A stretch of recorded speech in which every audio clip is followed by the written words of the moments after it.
కాళేశ్వరం ప్రాజెక్టులో భాగంగా నిర్మించిన మేడిగడ్డ బ్యారేజీని 5గురు మంత్రుల బృందం పరిశీలించింది. శుక్రవారం మధ్యాహ్నం మంత్రులు ఉత్తమ్ కుమార్ రెడ్డి, శ్రీధర్ బాబు, పొన్నం ప్రభాకర్, పొంగులేటి శ్రీనివాసరెడ్డి, కోమటిరెడ్డి బ్యారేజీ వద్దకు చేరుకున్నారు. విహంగ వీక్షణం ద్వారా ఆనకట్టను పరిశీలించారు. మంత్రులతో పాటు ఎమ్మెల్సీ జీవన్ రెడ్డి, ఎమ్మెల్యే వివేక్ కూడా ఉన్నారు. అనంతరం కాళేశ్వరం ప్రాజెక్టుపై మంత్రులకు నీటిపారుదల శాఖ అధికారులు పవర్ పాయింట్ ప్రజెంటేషన్ ఇచ్చారు.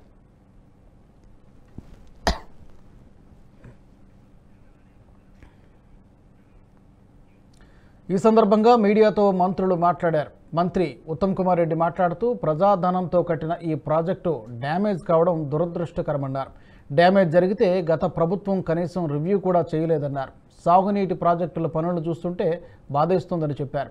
కాళేశ్వరం ప్రాజెక్టు ప్లాన్ మార్చేశారు, వ్యయం పెంచేశారని మంత్రి ఉత్తమ్ కుమార్ రెడ్డి ఆరోపించారు. కాంగ్రెస్ ఈరోజు మేము ఈ Medigadda barrage visit inspection programme పెట్టుకున్నాం. కాళేశ్వరం ప్రాజెక్ట్ విషయంలో మా పార్టీ అభిప్రాయం మొదటి నుంచి ఒకటిగానే ఉంది.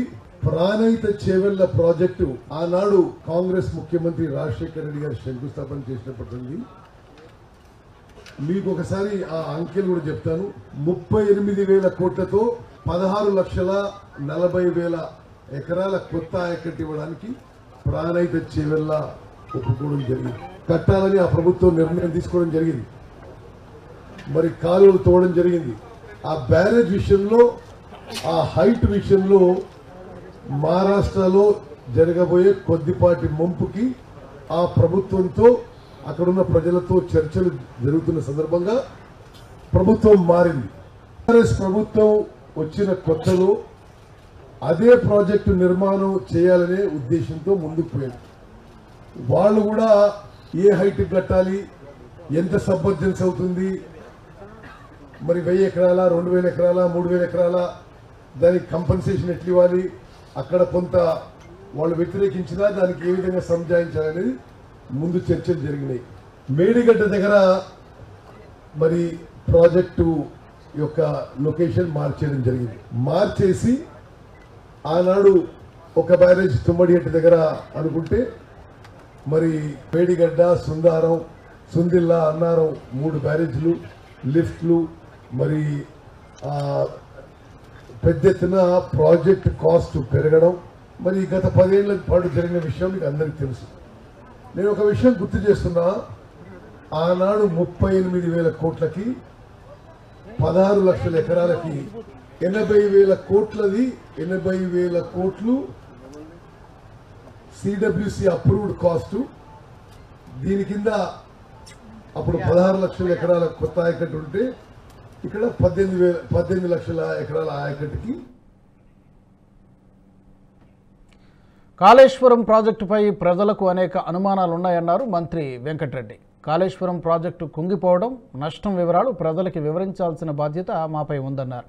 డిజైన్ లోపం వల్లే కాళేశ్వరం కుంగిందని మంత్రి పొంగులేటి శ్రీనివాసరెడ్డి అన్నారు.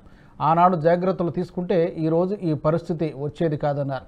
ఇది 1-2 పిల్లర్లతో ఆగిపోయేది కాదని, ప్రాజెక్ట్ అంతా నాణ్యతా లోపమేనని వెల్లడించారు.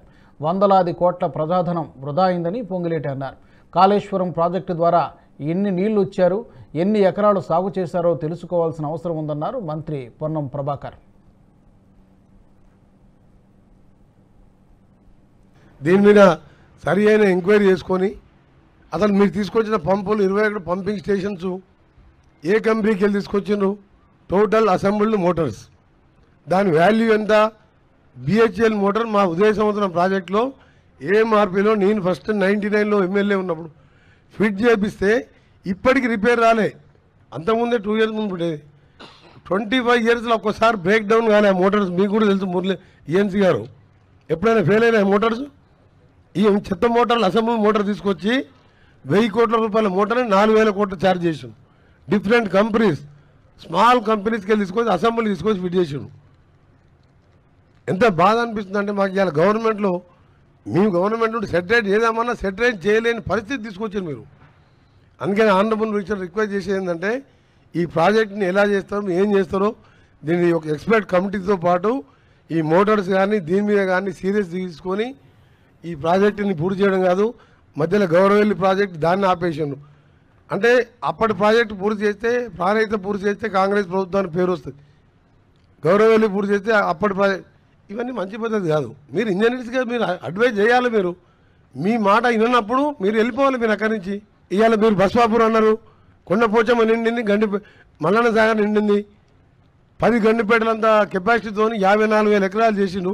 దాని కింద ఆలేరు బస్వాపూర్ భువనగిరిలో మాకంత డ్రైనేజ్ వాటర్ వస్తుంది. ఫీడర్ ఛానల్ తోటి మీరు ఒక 2 లక్షల ఎకరాలు నీళ్ళు వస్తుంది. మొత్తం 97,000 ఎకరాలు చూపించారు మీరు. మళ్ళీ 3 TMSకి టెండర్ పిలిచిన వానికి కూర్చోబెట్టి పని చేపిస్తున్నారు. మన నిజాం సాగర్ లిఫ్ట్ అంటున్నారు. గ్రావిటీతో కిందికి పోయే నీళ్ళకి ఎందుకు ఇవ్వలేదు మీరు? So I want to know point. Honourable minister కూడా చెప్తుంది, నిజంగా ఈజీ మినిస్టర్ గారు. కొండపోచ ఎప్పుడు నిండా ఉంటుంది. ఒక జస్ట్ ఫామ్ హౌస్ తప్ప ఎక్కడ పోవు నీళ్ళు. I'm not criticising any government. ఆ గవర్నమెంట్ అయిపోయింది, దాని గురించి మాట్లాడుతుంది. మాకు బాధ అనిపిస్తుంది, ఎప్పుడు నిండా ఉంటుంది. కిందికి ఒక 400 ఎకర్స్ పోతుంది, 1 ఎకరా నీళ్ళు వస్తుంది దాని మీద. అధికారులు ఎందుకు శ్రద్ధ తీసుకోలేదు అర్థమైంది. మా కోమటిరెడ్డి గారు ప్రశ్నించినట్లు అధికారుల్ని ప్రభుత్వంలో ఉన్న మేము ప్రశ్నిస్తుంటాం, ఇలా చేయమంటాం. మేము చేయమని అన్నప్పుడు టెక్నికల్ ఫీజిబిలిటీస్ మీరు ఎందుకు ఆనాడు ఎక్స్ప్లెయిన్ చేయలేదు? నిజంగా మేము ప్రెజర్ పెట్టి ఉంటే మీరు ఆనాడే ఇందాక మా కోమటిరెడ్డి గారు అన్నట్లు మేము చేయలేం సార్ అని మీరు ఎందుకు డ్రాప్ అవ్వలేదు అన్నది కూడా నా ప్రశ్న. ఇది ఒక్క డ్యామే కాదు, పైనున్న అన్ని డ్యాములకు కూడా వర్తించుద్ది.